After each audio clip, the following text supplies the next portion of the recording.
Se aprueba el decreto por el que se reforma el artículo 107 y se adiciona un quinto párrafo al artículo 105. Supremacía con prisa. En menos de 24 horas los congresos estatales aprobaron la reforma que garantiza que la Constitución no puede impugnarse. El Congreso de la Unión la debe turnar al Ejecutivo para su promulgación, pero el Senado la envió directo al Diario Oficial de la Federación. Buscan evitar que la Corte invalide artículos de la reforma judicial. De China, en Ciudad de México. Autoridades federales detuvieron en Santa Fe a presunto narcotraficante de origen chino, supuestamente colaborador del Cártel Jalisco y del de Sinaloa. Revisamos su perfil criminal y el modus operandi de grupos delictivos que actúan bajo el mismo esquema en México y Estados Unidos. Horror por Dana, sobreviviente de las inundaciones en Valencia, España, describió lo que vivieron la noche en que todo se lo llevó el agua. Ahora, entre lodo, comienzan a recuperar los servicios. Todo escasea. Voto latino. Kamala Harris y Donald Trump dedicaron sus actividades a visitar y dirigirse a comunidades latinas. Milenio visitó a mexicanos en Texas, donde entre paisanos el voto también está dividido.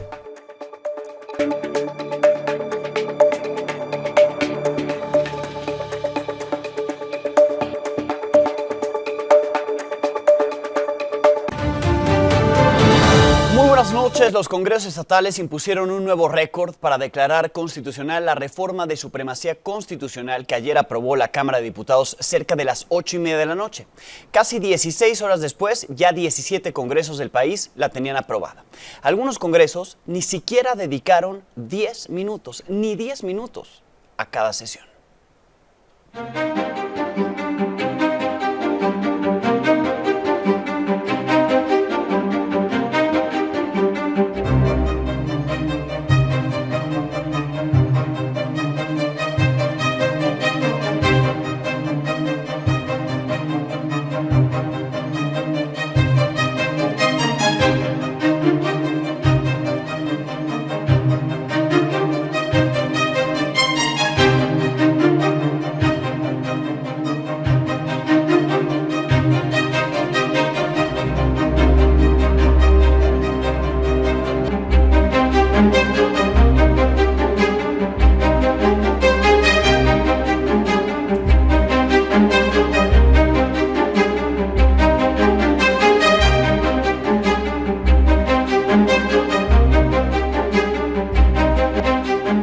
Aprobado. Se aprueba. Aprobada. Se aprueba. Aprobada. La minuta con proyecto de decreto por el que se reforma el artículo 107.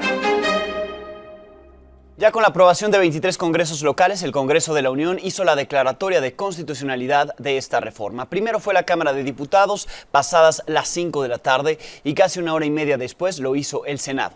El presidente de la Cámara de Senadores, Gerardo Fernández Noroña, dijo que la enviaba al Diario Oficial de la Federación para su publicación. Por cierto, después de la declaratoria se presentó una confrontación entre la presidencia de la Cámara y la bancada del PRI.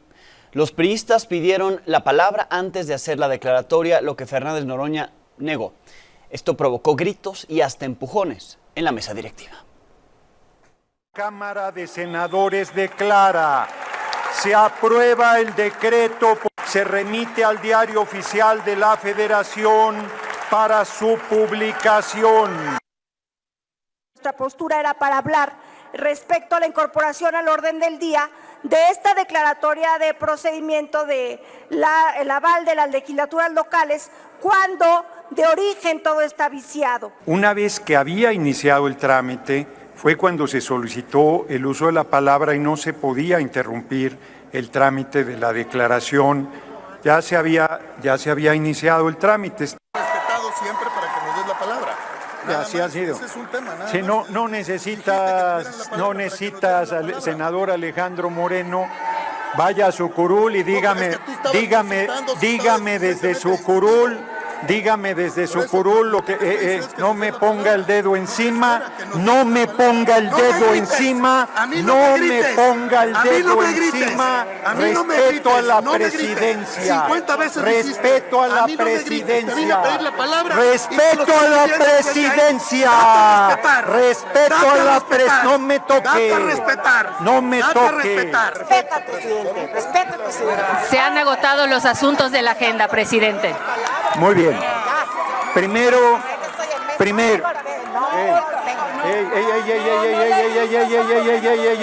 Ey, senadora Transviño. A ver, compañeras y compañeros. Tranquilas, compañeras. Sí, es que no sé si reír o llorar, ¿no? O enojarnos ante esto. Dará la vuelta al mundo esa imagen y es el Senado de nuestro país, el Senado mexicano, la Cámara Alta. Lo cierto es que con esta declaratoria de constitucionalidad solo se está a la espera de algunos trámites. Primero, y no lo dijo el presidente del Senado, tan formal, que se respete y demás, Fernández Noroña no dijo que se enviaba a la presidenta, al Ejecutivo, dijo que lo enviaba directamente al Diario Oficial de la Federación para su publicación. Antes, la presidenta Claudia Sheinbaum debe firmar el decreto, lo cual podría ser mañana mismo, viernes. Tras firmarlo, se publicará en el Diario Oficial de la Federación, entrando en vigor al día siguiente, tal y como lo marca el primer artículo transitorio de esta reforma. ¿Qué implica la reforma? El dictamen señala que las reformas constitucionales no pueden impugnarse. No habrá forma de revertirlas, a menos que se apruebe otra reforma constitucional en la misma materia. No se podrá recurrir a controversias ni acciones de inconstitucionalidad, tampoco al juicio de amparo. Si alguna reforma afecta derechos, nadie tendrá cómo reclamar o defenderse. Morena decía que de todas maneras no se podían revertir las reformas constitucionales, pero eso no impidió meter el acelerador a esta reforma. La prisa se debe a que el segundo artículo transitorio establece que ni siquiera los asuntos en trámite, es decir, los que ya se estén tramitando actualmente, procederán. Es decir, es retroactiva. Y esto es contrario a la propia Constitución, en su artículo 14, que establece que ninguna ley tendrá efecto retroactivo en perjuicio de ninguna persona. Esto generará una nueva disputa entre poderes, pues el martes la Suprema Corte de Justicia de la Nación tiene previsto discutir y votar el proyecto del ministro Juan Luis González Alcántara Carrancá, que prevé invalidar algunos puntos de la reforma judicial. Para Morena y sus aliados, esa discusión ya no tendría sentido y hasta sería contraria a lo que ahora marca la Constitución. Para que quede claro por qué era la prisa, el presidente del Senado, Gerardo Fernández Noroña, instruyó al área jurídica del Senado solicitar a la Corte desechar cualquier recurso legal contra la reforma judicial, como los amparos, las controversias constitucionales y acciones de inconstitucionalidad. Dijo que debe quedar sobreseído, es decir, desaparecer o archivarse. El proyecto del ministro, que sí será discutido por la Corte el próximo martes, mantiene la elección por voto popular de los ministros, los magistrados del Tribunal Electoral y del Tribunal de Disciplina Judicial, pero invalida la elección de jueces y magistrados de circuito y la figura de jueces sin rostro que están en la reforma del Poder Judicial. Para lograr invalidar esos puntos de la reforma judicial se necesitaban, dependiendo qué interpretación se haga de lo que ahora se acaba de declarar constitucional y que será publicado en los próximos días, se necesitan 8 votos de los 11 ministros que integran el Pleno de la Corte. Para la presidenta de México, Claudia Sheinbaum, la discusión sí ocurrirá en la Corte, por eso hoy consideró que la decisión será más bien política y no jurídica y llamó a los ministros a recordar sus clases de derecho. Insistió en que estar contra la reforma al Poder Judicial es estar en contra del pueblo de México que la eligió a ella. Primero, que a mí me eligió el pueblo de México y que 8 ministros no pueden estar por encima del pueblo. Y eso lo dice el 39 constitucional. ¿Quién es el soberano? Y segundo, esperar. No nos adelantemos. También el proyecto del ministro Alcántara es un posicionamiento político. No tiene nada que ver con las leyes o con la Constitución. También ellos juraron defender. Los legisladores de Morena han reiterado que buscan cuidar el proceso de esta reforma. Pero por este tipo de situaciones parece que solo hacen darle la razón a la Corte, le están dando la razón a la Corte sobre la manera en que legislan, al vapor, descuidando el proceso. Ayer, el diputado de Morena, Pedro Aces, apareció en el tablero con un voto a favor de la reforma de supremacía constitucional. Ahí está el tablero, ahí está su voto. Pero hoy, él mismo reconoció que no estuvo en la votación y que no sabe quién votó por él. Así lo aclaró. ¿Dónde andaba? Trabajando donde hay que trabajar. Recuerden que soy un dirigente nacional obrero. Tengo que recorrer todo el país. ¿Cómo estuvo en la Serie Mundial? Acá, que lo averigüe el PAN. No, ayer no estuve. Es que su voto apareció en el tablero. No sé por qué. ¿Habrá fantasmas? No le... Pues sí. Aprovechando el Día de Muertos. Yo creo que sí es posible. El presidente del Senado, Gerardo Fernández Noroña, informó que al cerrarse este miércoles la convocatoria para la elección extraordinaria de junio del 2025, 349 jueces y juezas decidieron presentar su declinación al proceso, igual que lo hicieron 510 magistrados y magistradas, para un total de 859 personas. Algunos de ellos siguieron mostrando su descontento por la reforma judicial afuera del Senado de la República en una manifestación. ¡No están solos! ¡No están solos!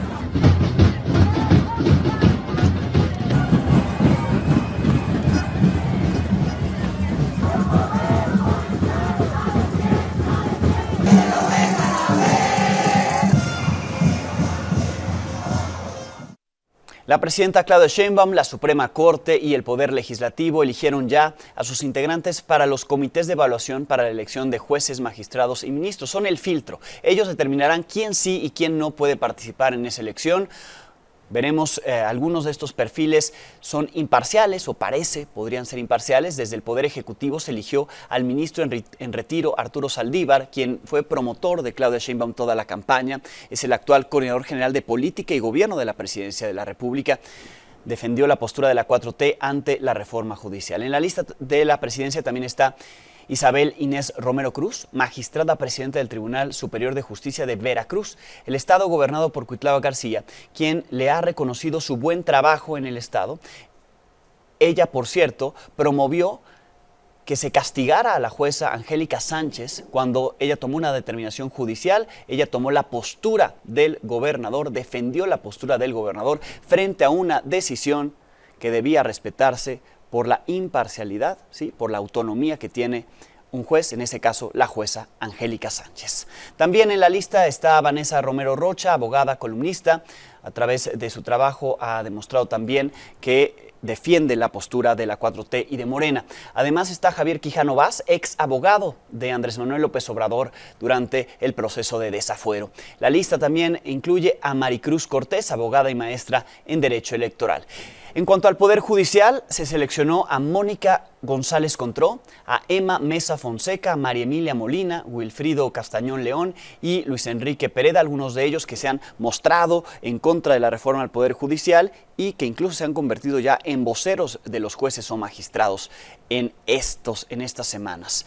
En el Poder Legislativo se nombró y ya tomó protesta quienes conformarán este comité. Entre ellos está María Gabriela Sánchez. 4 perfiles son afines a Morena: Ana Patricia Briceño, Maribel Concepción Méndez, Maday Merino y Andrés García Reper. En el caso de Andrés García Reper, pues solamente con hacer una revisión de sus redes sociales, la manera en que se pronunciaba hasta hace apenas unos días, hasta antes de borrar su cuenta de X, pues uno se da cuenta que es afín completamente a Morena. Este es un trabajo de Janet López Ponce. Estamos haciendo historia, definitivamente, y es un alto honor que el Poder Legislativo de la Unión confíe en las personas aquí sentadas. El Poder Legislativo instaló el comité de evaluación que participará en la selección de las candidaturas que podrán competir para convertirse en jueces, magistrados y ministros a través del voto popular. Y aunque el artículo 500 de la Ley General de Instituciones y Procedimientos Electorales indica como requisito primordial que este comité lo integren personas de reconocido prestigio en la actividad jurídica, en un intento por demostrar imparcialidad, incluyó el no desempeñar ni haber desempeñado cargos de dirección en algún partido político en los últimos 3 años. Y es aquí donde en los últimos días ha resonado el nombre de Andrés Reper. Hasta este martes aparecía como representante propietario de Morena ante el Instituto Electoral de Tamaulipas. Sin embargo, en las últimas horas, previo a rendir protesta como un perfil imparcial, su nombre desapareció de la página oficial del Instituto Electoral, sin que exista algún registro público de que en verdad dejó ese cargo partidista. Como parte de sus encargos morenistas en el pasado proceso electoral, Reper estuvo a cargo del registro de candidaturas de Morena. Y apenas el pasado 18 de septiembre impugnó la distribución de plurinominales para Morena en el Congreso local de Tamaulipas. Pero no solo eso. Ante las críticas en redes sociales, el morenista desactivó su cuenta de X en la que su descripción era una frase de su partido: la izquierda es el lado correcto de la historia. Y su perfil estaba acompañado de una fotografía de la toma de protesta de la presidenta Claudia Sheinbaum, apoyo que además mostraba en otras redes sociales como en TikTok. En X, antes Twitter, el morenista insultaba, amagaba y atacaba a periodistas, políticos y recientemente a jueces, magistrados y ministros. Sin embargo, pese a su probado perfil morenista, el Poder Legislativo lo nombró como un perfil técnico para decidir quiénes llegarán a las boletas de la elección judicial el próximo año. Para Milenio Noticias, Janet López Ponce. Lo que dijeron que no iba a pasar, que serían perfiles imparciales, técnicos. Ahí están, muchos de ellos afines a Morena. En medio de toda la decisión o esta discusión en torno a la reforma judicial, algunos son reconocidos por su actuación y por mostrarse en contra de la reforma, otros son criticados por no haber evitado todo lo que generó su aprobación. Son los casos de la ministra presidenta de la Corte, Norma Piña, también el magistrado del Tribunal Electoral. Hoy hubo muestras de apoyo a Norma Piña en la Corte y Felipe de la Mata fue increpado en una presentación en particular porque en el Tribunal Electoral del Poder Judicial de la Federación se aprobó lo que se consideró una sobrerepresentación de Morena y aliados, pero así venía en la ley, al final de cuentas también se les está criticando. Así el contraste de ambos momentos.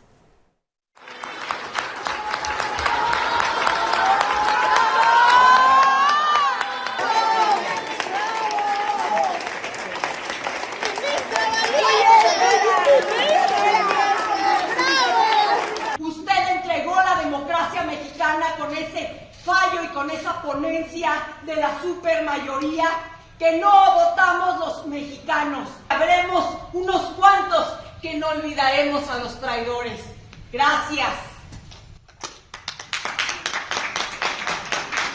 Creo que la señora jueza no ha leído mis sentencias. Si se hubiera acercado conmigo a dialogar, pudimos haber dialogado el contenido de la sentencia. Pero bueno, me imagino que a gritos es como ella, pues tiene un sentimiento, ¿no? Quiere expresar un sentimiento. Yo mismo he dicho que no era buena idea la elección democrática de jueces. El gobierno federal presentó el nuevo esquema con el que se realizará la compra consolidada de medicamentos a partir del próximo año. Este objetivo es adquirir medicamentos de mayor calidad con el mejor precio, así como garantizar la disponibilidad de todas las medicinas para todos los mexicanos que reciben atención en el sector público. Para ello se implementarán sistemas digitales en todo el proceso de la cadena de planeación, coordinación, supervisión y ejecución de la compra. Se tiene contemplada la adquisición de 4.454 claves de medicamentos con un presupuesto de 130,000 millones de pesos. Encabezará el subsecretario Eduardo Clark. La Auditoría Superior de la Federación identificó un presunto daño patrimonial a la Hacienda Pública Federal por 6,030 millones de pesos y cuentas por aclarar por 2,178 millones de pesos, que suman un total de irregularidades por 8,208 millones de pesos, derivado del segundo paquete de auditorías de la cuenta pública del 2023. Del año pasado. De este total, el 70% corresponde al gasto federal, es decir, recursos públicos ejercidos por los 26 gobiernos estatales y 18 municipales. Las empresas productivas, Comisión Federal de Electricidad y Petróleos Mexicanos, acumulan 1,539 millones de pesos de irregularidades. Todo esto se puede subsanar una vez que hagan las aclaraciones correspondientes. Autoridades federales detuvieron a un narcotraficante chino llamado Xin Dongsang. Lo detuvieron en una casa en la colonia Santa Fe, en la alcaldía Coajimalpa, en la Ciudad de México. Está presuntamente relacionado al cártel Jalisco Nueva Generación y al cártel de Sinaloa. Es un trabajo de Ángel Hernández. Shi Dongsang era el encargado de una millonaria operación para lavar millones de dólares de ganancias del tráfico de drogas para los cárteles Jalisco Nueva Generación y de Sinaloa. Se movía entre el Estado de México y la Ciudad de México y este jueves fue arrestado en un inmueble en Lomas de Santa Fe, en Coajimalpa, para ser extraditado a Estados Unidos. Fue posible gracias a una acción coordinada entre la Fiscalía General de la República, el Ejército, la Marina, el Centro Nacional de Inteligencia y la Secretaría de Seguridad y Protección Ciudadana. En la Unión Americana es acusado de participar en el tráfico de cocaína, fentanilo y metanfetamina para ambas organizaciones criminales y de lavar más de 150 millones de dólares anualmente. De acuerdo con el seguimiento al sujeto, además de México, pero desde Estados Unidos, Centroamérica, Sudamérica, Europa, China y Japón. El Departamento del Tesoro, la Administración para el Control de Drogas y el Departamento de Justicia estadounidenses identificaron el modus operandi de ciudadanos chinos como Shi Dongshang, que han logrado establecer grandes esquemas para lavar dinero del narco a través del comercio internacional y las criptomonedas. De acuerdo con el Análisis Nacional de Riesgos por Lavado del Tesoro, los cárteles de Jalisco y Sinaloa son blancos prioritarios por el blanqueo de sus ilícitos recursos. Para Milenio Noticias, Ángel Hernández. El Departamento del Tesoro de Estados Unidos sancionó a 5 mexicanos y a 2 empresas vinculadas al grupo criminal de La Línea, brazo armado del Cártel de Juárez, que controla el tráfico de drogas y de migrantes hacia Estados Unidos en la frontera con Chihuahua. Entre los sancionados por el Tesoro está Josefa Carrasco Leiva, la güera de Palenque, quien se encuentra recluida en el Penal Federal Femenil de Morelos y que este año fue condenada a 4 años de cárcel. Además, se incluyó a Jesús Salas Aguayo, el Chuyín, un jefe de plaza en Chihuahua, que en el año 2014 fue considerado como el segundo al mando del Cártel de Juárez. Sin embargo, en el 2015 fue detenido y salió libre en el 2020. El Departamento del Tesoro también confirmó que La Línea, este grupo criminal, mantiene una alianza con el Cártel Jalisco Nueva Generación, una alianza que inició al menos el año pasado, 2023. En la India, autoridades de ese país desmantelaron un laboratorio de metanfetamina que fue instalado por un integrante del Cártel Jalisco Nueva Generación. En este operativo fue detenido un ciudadano mexicano, un químico de Mumbai, además de un custodio de una cárcel local y otros 2 hombres. Según las primeras investigaciones, el mexicano llegó a la India con una visa de turista a principios de este año con la tarea de instalar ese laboratorio y garantizar la calidad de la droga. Autoridades de Sonora informaron sobre el fallecimiento de un hombre originario de Honduras relacionado con el asesinato de un exmarino de Estados Unidos ocurrido el 18 de octubre en Sonora. El sujeto fue identificado como Edward Dixon, un desertor de la Guardia de Honor Presidencial de Honduras, quien murió en un enfrentamiento con elementos del ejército en el municipio de Altar. Además, otros 2 sujetos fueron detenidos en el sitio. Los padres del exmarine estadounidense llamado Nicolás Quitz pidieron ayuda para que se haga justicia por su asesinato. I ask you to help us speak for Nicholas and all of the nameless, faceless victims this is happening to every day. We have the power to make the change. En Chiapas, la Fiscalía del Estado busca a 2 hombres que participaron en el ataque ocurrido en las oficinas de la Comisión Federal de Electricidad en Tuxtla Gutiérrez, en el que murieron 2 personas. Cámaras de seguridad captaron el momento en el que uno de los sujetos ataca a balazos a una mujer policía que vigilaba este lugar y que intentó defenderse. Después, el mismo hombre persiguió al gerente de estas oficinas, lo asesinó de un balazo en la cabeza. Además, hirió a otro trabajador, todo, le repito, captado en video en estas cámaras de seguridad. Según las primeras investigaciones, el asesino llegó en compañía de otro sujeto, llegó en un taxi, el cual después fue encontrado abandonado. Las autoridades siguen buscándolos. En Michoacán, 2 personas fueron asesinadas en el municipio de Uruapan, en la plena vía pública, y a pesar del despliegue de seguridad que dio a conocer el gobernador Alfredo Ramírez Bedoya tras el homicidio del periodista Mauricio Cruz. Sobre este caso, hoy amigos, familiares y otros periodistas salieron a las calles a exigir justicia en ese estado. Vestidos de blanco, marcharon de la Casa de Cultura hacia el Templo del Perpetuo Socorro. Mauricio Cruz Solís, presente. Mauricio Cruz Solís, presente. Mauricio Cruz Solís, presente. Ni uno más, ni uno más, ni un asesinado más, ni uno más, ni uno más, ni un asesinado más. En Guerrero, la violencia orilló a 2 alcaldes a escapar de sus municipios. Luego de recibir amenazas del crimen organizado, se trata de Heriberto Salinas, alcalde de Coajinicuilapa. Pidió licencia el 29 de octubre, no ha ratificado su solicitud. Además de él, también la alcaldesa de San Nicolás, Tarsila Molina, dejó su municipio por temor a la violencia. Aunque no ha pedido licencia, se espera que lo haga en los próximos días. Hay 2 alcaldes recientemente electos, acaban de asumir el cargo y se van por miedo. Mientras en Guerrero huyen en Zacatecas, el alcalde de Apulco está siendo investigado por homicidio calificado y asociación delictuosa. Se trata de Mauricio Jáuregui. Está señalado de tener nexos con el Cártel Jalisco Nueva Generación. Asegura que si es detenido, su municipio se va a desestabilizar. El Congreso del Estado ya inició el proceso de desafuero a solicitud de la Fiscalía Estatal y se espera que el tema sea votado en el Pleno lo antes posible. En el municipio de Fresnillo, 3 alumnos de la Preparatoria 3 de la Universidad Autónoma de Zacatecas fueron secuestrados por hombres armados. Según relataron testigos, cerca de las 15 horas con 30 minutos los jóvenes estaban en un coche. Los captores los sacaron para subirlos a la fuerza a estas camionetas. Estos hechos fueron reportados a las autoridades durante una llamada anónima, por lo que se desplegó un operativo de búsqueda. En Tlaxcala, familiares de las víctimas y de ex trabajadores de la fábrica de acero, donde ayer murieron 13 personas calcinadas, relataron las irregularidades y la falta de mantenimiento de esas instalaciones. Reclamaron también justicia, catalogaron el lugar como un verdadero infierno. Se lo atribuyen a la falta de mantenimiento. Es una historia de Ana Vázquez. Como la entrada al infierno describió a la planta de acero CIMEC, la madre de un ex trabajador del lugar, donde el miércoles perdieron la vida 13 hombres al colapsar la olla donde fundían escoria de acero. No sé si sea un horno que se ve llamas o algo con fuego, no sé. No podría describirlo, pero sí, es la entrada al infierno. El joven dejó de trabajar en el lugar hace unos días porque no toleró la falta de seguridad que había en la planta. Si mi hijo no hubiera salido de ahí hace 20 días, seguramente le pudo haber pasado lo mismo. Entre las víctimas mortales está Leonardo. Llevaba apenas 4 meses en la planta bajo un esquema de outsourcing y sin seguridad laboral. Se quedó porque le prometieron un ascenso. Era encargado de hacer mantenimiento. Él estaba a gusto trabajando ahí porque eran 3,000 pesos que para él eran libres, que no había que le quitaran impuestos porque le pagaban en efectivo.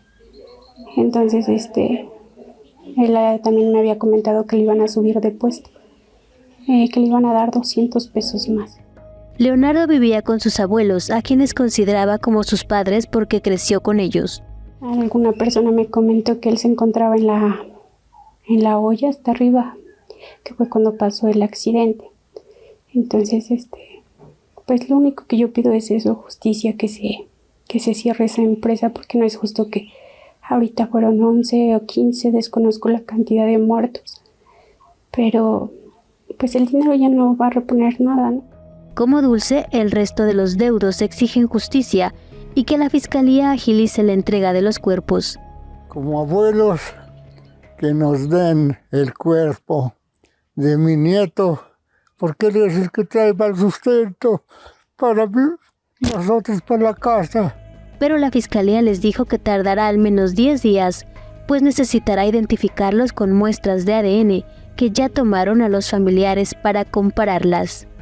Desde Tlaxcala para Milenio Noticias, Ana Laura Vázquez. Esta semana conversé con la jefa de gobierno, Clara Brugada, y le presento ahora la segunda parte, en la cual aborda otras de las prioridades, empezando por el agua, la movilidad y también cómo será o cómo ya es el trato con los alcaldes de oposición. Aquí lo que me dijo.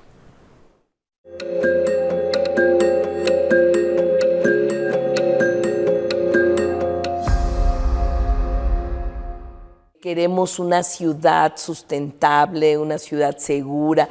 Y cuando hablamos de agua, hablamos de cambiar, de continuar con los cambios del modelo de gestión de agua. Así que tenemos reuniones a nivel metropolitano con la presidenta actualmente, que son maravillosos. Y por otro lado, tenemos aquí todos los días reuniones para diagnosticar y sobre todo para definir qué hacemos ante la problemática del agua. Yo quiero que en esta ciudad la población pueda tener derecho al acceso al agua de manera que todos los días pueda llegar agua en todas las partes de la ciudad. Y para lograrlo necesitamos pensar no solo a corto plazo, sino también a largo plazo. ¿Cómo hacemos sostenible la ciudad? Pues inyectando agua a nuestro acuífero y recogiendo millones de litros de agua para que se pueda infiltrar. Entonces, defendemos el bosque de agua, evitando la tala clandestina y estamos trabajando de manera integral para el tema. también hay otros temas muy importantes como la movilidad. Hoy tenemos enfrente ya la definición, las licitaciones para la construcción de 5 líneas nuevas de cablebús. Y esto es muy importante. Estamos conquistando el cielo para tener en esta ciudad a mediano plazo 8 líneas de cablebús. Ya tenemos 3. Tenemos 3 más 5, serían 8, una en Tlalpan, cablebús en Álvaro Obregón, cablebús en Milpalta, Xochimilco, cablebús en Magdalena Contreras, cablebús en Coajimalpa. En 5 alcaldías muy importantes vamos a tener este nuevo sistema de movilidad. Queremos apostarle y lo vamos a hacer en el metro. Pronto voy a dar a conocer el programa de inversión que vamos a llevar a cabo en el metro durante los próximos años. Todos estos proyectos requieren de recursos. ¿Cómo encontró las finanzas del gobierno capitalino para justo terminar este año, porque a usted ya le tocó el año avanzado, y empezar un año nuevo? Seguramente estará preparando el paquete presupuestal que el Congreso le tendrá que aprobar, pero ¿cómo termina este año? Ya le tocó pagar 2 quincenas, vienen los aguinaldos, en fin, ¿cómo están las finanzas? Bueno, afortunadamente esta ciudad tiene finanzas sanas. Fue una transición muy cordial, amable, y logramos que en estos 3 meses antes de concluir el año pudiéramos tener los recursos suficientes para concluirlo bien y recursos para dar a conocer lo que vamos a hacer el próximo año en nuestros primeros 100 días. ¿Cómo van? Bueno, pues muy bien. Estamos ya licitando los proyectos de las utopías. El próximo año vamos a construir 16 utopías, una en cada alcaldía. Y en Benito Juárez vamos a hacer la mejor. Pues hay unas alcaldías que gobierna el partido al que usted pertenece, otras la gobierna la oposición. La hemos visto trabajando con la oposición y con Morena. Es decir, quedó atrás la campaña, quedaron atrás las disputas electorales. ¿Es así? Digamos que esto que hemos visto es como va a ser el gobierno de Clara Brugada. Así es. Cogobernamos juntos todos, todo el territorio.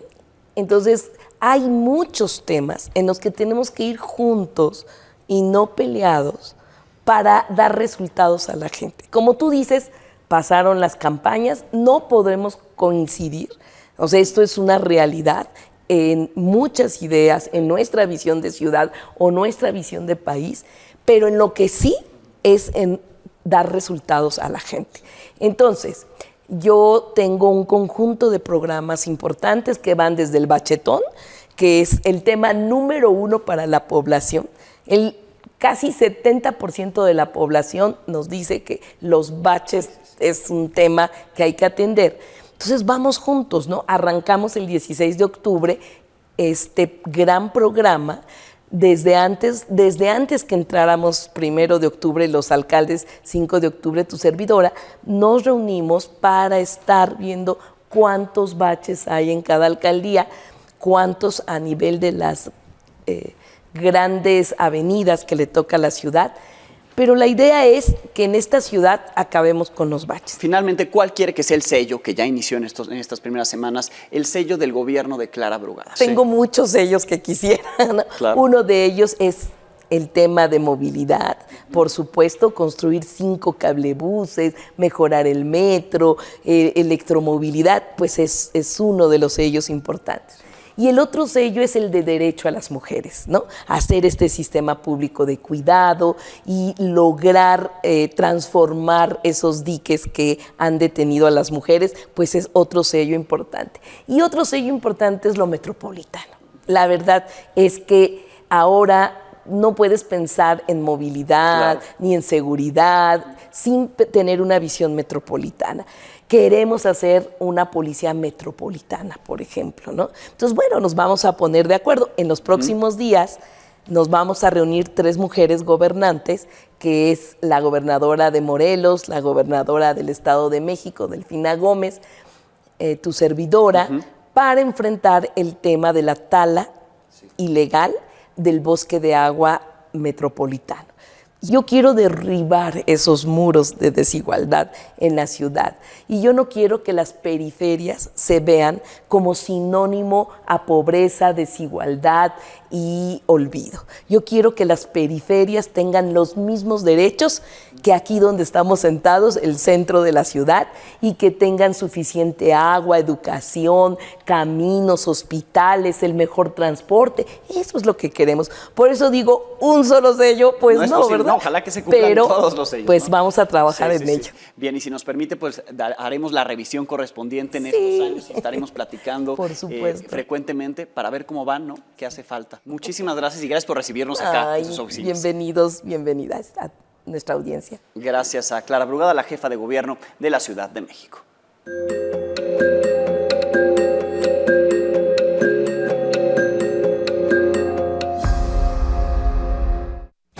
En España suman ya 150 muertos por la dana que azotó la costa mediterránea hace un par de días. Mi compañero Mario García pudo platicar con Javier Moya, un habitante de Valencia, un sobreviviente. Narró el horror por el que pasaron y aún continúan. Aquí los detalles. El aviso llegó casi a 2 horas después de que empezó todo. Había caído algún árbol, pero no llovía. Mi hija estaba estudiando en la capital, en Valencia, y decidimos ir a por ella. Y cuando fuimos a cruzar el barranco que une 2 pueblos, Catarroja y Massanassa, vimos que comenzaba a desbordarse. Nos rescató una mujer mayor, nos dijo que pasásemos a su casa. Estuvimos en el primer piso y allí pasamos la primera noche oyendo gritos de auxilio, imposible de acceder a nadie. Es que fue como un tsunami y que arrasó con todo. Al día siguiente, sobre las 4:30, empezó a bajar el agua. Es salir a la calle y es ver algo apocalíptico. Nos quedamos todos sin cobertura, no había forma de avisar a las familias de que había sobrevivido. Ahora hemos estado sin luz, no podíamos cargar móviles, sin servicio de agua potable ni de ningún tipo. Están llegando camiones cisterna y van pues racionando el agua a los vecinos, y en breve pues habrá falta de comida, porque aparte de las carreteras no hay acceso. Ahora mismo no hay abastecimiento tampoco de medicinas. Los seguros al parecer tampoco se van a hacer cargo por ejemplo, de los coches. Ves a muchos vecinos que están que están sacando todos los muebles fuera, toda su vida la están tirando al barro, a la calle, porque no sirve nada. O sea, al final lo que más valoras ahora mismo es la vida, y incluso ahora que no tienes, valoras un vaso de agua. Mirar hacia adelante y dices, bueno, pues de alguna manera saldremos de esta, pero tampoco sabemos cómo. Pausa y volvemos. En la bitácora de las campañas presidenciales de Estados Unidos, la candidata demócrata Kamala Harris estuvo en Phoenix, Arizona, en un mitin donde estuvo acompañada de los Tigres del Norte. Harris advirtió que de regresar Donald Trump a la Casa Blanca reducirá todos los programas de atención médica, además de que prohibirá el aborto en todo el país. Somos los Tigres del Norte. Es un honor estar aquí para apoyar a la vicepresidenta Harris. El candidato republicano Donald Trump estuvo en Nevada, reiteró a sus partidarios que Estados Unidos es un país ocupado, prometió a los votantes que el 5 de noviembre marcaría el Día de la Liberación de la Nación, reafirmando así su retórica antimigrante, aunque le estaba hablando a los latinos y también habló de la importancia del voto latino. Uno hasta el fondo, Gilgamesh.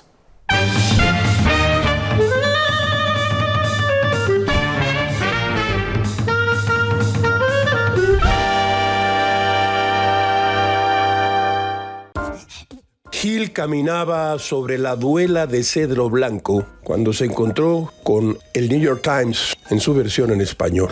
Y en especial con un artículo de Nate Silver, especialista en encuestas y director de uno de los portales más grandes y creíbles en Estados Unidos. Dice Nate Silver: En unas elecciones en las que las encuestas de los 7 estados más disputados muestran una diferencia de 1 o 2 puntos porcentuales, el 50-50 es el único pronóstico responsable. Desde el debate entre Kamala Harris y Donald Trump, mi modelo se ha mantenido más o menos así. Cuando doy esta insatisfactoria respuesta, inevitablemente recibo una pregunta: vamos, Silver, ¿qué dice tu instinto? Se los digo entonces. Mi instinto dice Donald Trump, y supongo que así piensan muchos demócratas angustiados. Ahora escuchen esto que dice Nate Silver. Con encuestas tan ajustadas, incluso un pequeño error sistemático en las encuestas como el que ocurrió en 2016 o 2020 podría producir una cómoda victoria en el colegio electoral para Harris o Trump. Según mi modelo, hay un 60% de posibilidades de que un candidato arrase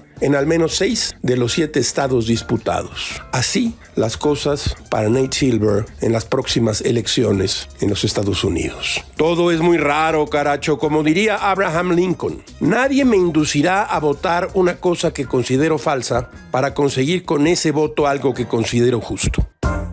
Gracias por habernos acompañado. Mañana tendremos algo nuevo que contarle a las 22 horas.